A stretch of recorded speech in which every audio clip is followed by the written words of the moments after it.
Chairman and Chubosi akon Wontumi akasa se oka trek in the Agyapong se okoso threaten bi ma obema ya che no waka ne clear Sanya sa now threaten me bi wa meme ya che wo o se ninsem bi se no okeka ya e ma Ghana fo e de Amed Suale wuo e de ebo no because why ya sa ma Amed Sure e moni ade Suale asa wan no omuni wiase bio nti o se onim no okeka sansem ni bi ma onhwe so no nya ne campaign ni mmode onu ne Wontumi din si nanum keka nsem bi a o se mra wa Ghana ha Kennedy meme ya chew o se eduru mra bi o se party fo agimi ena wo MPP ni a wagimi ena manum hu se me join ni MPP nsem bebre o se de eduru no aka 1 month na ye kwa akoto aba no nti nkebe ya 1 month na aka no eye Kennedy nhweso na omfanye ne campaign dan se ode MPP fo ene nkofo bi wo mudin ebesi wo manum na wadi wo matem obi agimi manum hu se me wo MPP manum hu se me wo MPP mo ye nkwasiafo kwan a wo fa so a wo de kasa mechrew eye showdown ene ade no ene manintwa o se for now de o ka che ne point blank se onim ni otimi ye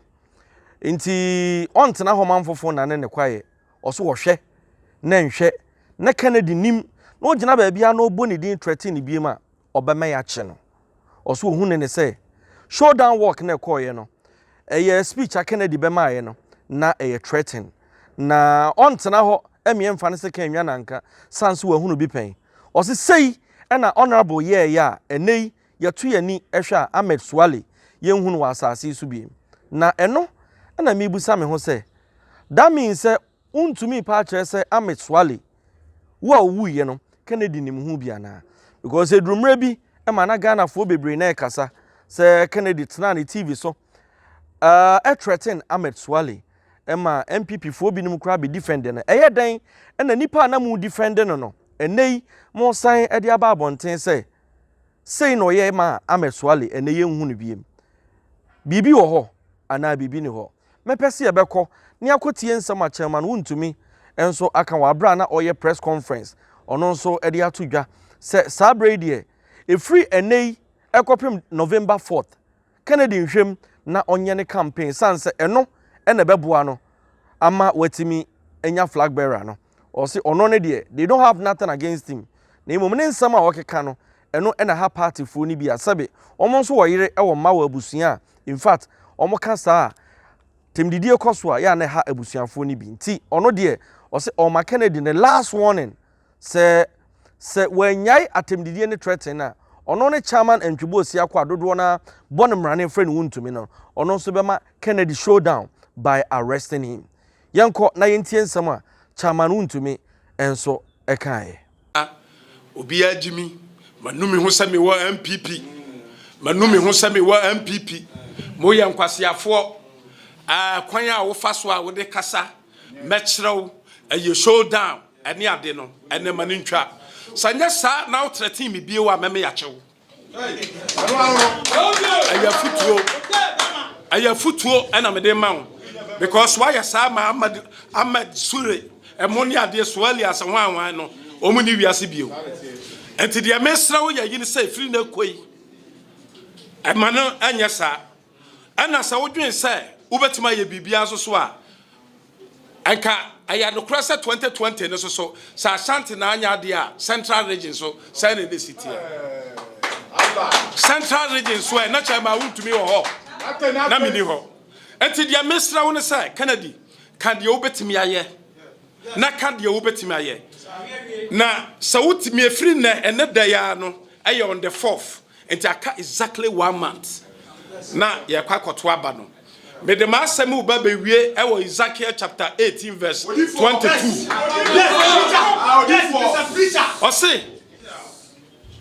Saudi boy ni bese safiri na kwambone so na wafa onyankopon akwan obenya nkwa enti aka 1 month anyese obeluso ana mepe na emomu nsem a wo kan ade a wudidi party fo atem polling station fo wan to amame a wagimi ene sa ne ma no Sa obepa o ma chew. Na wahwe wakwan a wobetimi afa so a ayade a party for no wobenya onyankopon anim animonyam. Abusuafo me hu ne menka wa watensam no de free chairman Wontumi nanum a o kire mu se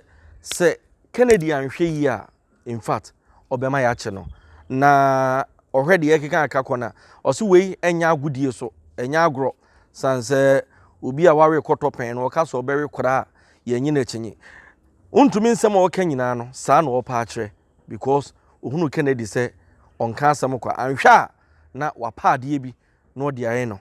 afi wonhwe na onam ho okodidi ye nkwohwe a yeso wayere afiri choba na akoye nsem bibiri to se sabredi o ka ma wiase afa na nyina ate se threat na ekokọ so no se Kennedy anyaye a ono chairman Wontumi osi ne bo se obemi ya che no abusuafo mi busa se daben na MPP emu ebejuo adana me ka se mu se yefono ba ko mu ma funtum frefu denche frefu ye nyina enipa ba ko aden ne yedidi ne apri nso aduane ni nyina ekogu yefono ba ko aden ti a da bia me ka se ya bibifo na ka me ese de esi bi ye niema no ye sori ese ye pese ne abrofo no ye pe nanso ye nhwe kwan ya US for fa so omoto wo maba ehon se ne ye kobosen abo ye po mu sika nanso om suban de ye nsua me kan obi betena ho no kan sem bebre nanso Djka said the American o man na ye yi a eye ma me ne umienu konfo bone nso o se kromo no ebo a otemu bi ye de ho saa na ne aba beduru sabre e ba san ene niwa ba akoma adidi ato ne sabre adane ntokwa atemdidie hwekwa ye fa so alenkyerematen ne rep a okohwe na ba ye fa so bo papa ma sabin producer yesinka na nikura no ka eho eya aka e ba ne sen me de afutuo e na me de ma MPP delegates wo mokoto aba se dru November 4th wo mu nhwem na wo mu nyi de e wo so wo mu yi no mintimi nka se yi nipa A ana yi nipa B na emum ne ne nsam ta akoma so de oba wodwene wo man ne ho ono e na wo se mu yi no na fa MPP fo mpanyimfo bi no mo nso ntena se na de ekoso yediom ya asori wo party ni mu no omo nhwe no mo mfa yie emfanto de da sanse de ahyase ne yehunu ni se bi anya hwe nanso mi hunu se ye ball aso gya ene namase nkakra enya kakra na agi boom na afei ye hunu se be botompo ene de kura asha no temesre empanyimfo party num omo nsori waka form na insi form enka delegates ni nyina enka aspirants omo pe ni nyina emom se ba akofo yefunu mu ma na se de be ya ntitemu ema bibisa me ho se se yekoto aba no na se Bawumia eye vice president okunya Kennedy be kwa akọ support na de ekoi ena me se bisa me ho biem se yekoto aba na se Kennedy konya honorable eye vice president Bawumia enso be kwa akọ support na ye hwe de ekoi a because akoya yensini ene ye to edemane wo mo we so no yonko abasa no watu we so no yonko nan a no watu eno ene sabre ekoso ti bibusa se November 4th me patro sa abato ne ba wie ne se ba kokonya ba ko be kwa akọ support ba ko ana enye den anso a ba ko hia ba ko mwa na omo atimi e dia face omo opposition eno nti ene yesre se asomdwie emra na niema nyina anso enkonkan de aduro no se we NDC se we MPP enka se sabin producer obi abodwe ena ewaye enu nti nyaade a obekwa akofa ahoma aba be kyekyera ma no kwase ya na si ye de me yonko ne eneme koto sa abo abi si unu abi so a ka kyen se he sorry ye so enka nje ne se sorry ne so sanso ofiri ne so a no de ba oso ye duro no ani eya ye nyan ye penka bomu as one Ghana timesre mumi enhwe ne emfa yidie emfanto de da midin any Djka Jew pay money transfer eno na me kamfo de amount so wo US wo Canada me pacho bomodin se o sendiska e de aba Ghana wo be download the app no wo Apple phone Android phone no wo be download na onso wetimi asend this card ya brad of wa ha wo send ya use me promo code ni DJKA eno na o use a na wonya $5 na dia kan osika ho de wo send ya brand ne Ghana no so aye ntene kapre Jupay eno na sabre obi e use channel ni DJKA nyan support channel press the notification button no for more videos na fe subscribe na come for channel we e for ma foforo me din any DJKA obesante menka me dase bye bye.